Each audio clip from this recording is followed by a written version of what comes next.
Hello, Paul here from EMD Automotive. Just want to show you last thing we're doing on this one. We're just going to do the actual drive shaft.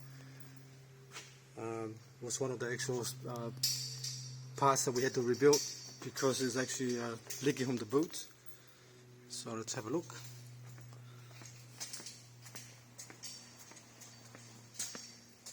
Here they are. Torn. That one there is torn. The boot are torn. That's torn. So, because we're doing a blue slip for this car, so we need that has to be passed before we actually before they give us a certificate to pass it. So, but this is it. Remove it from there, and there I'm just waiting on the actual fuel level sender to come through, so I can put it on top of the tank, because the other one was rusted out. Yeah, it's a quick video to show, and we're nearly there.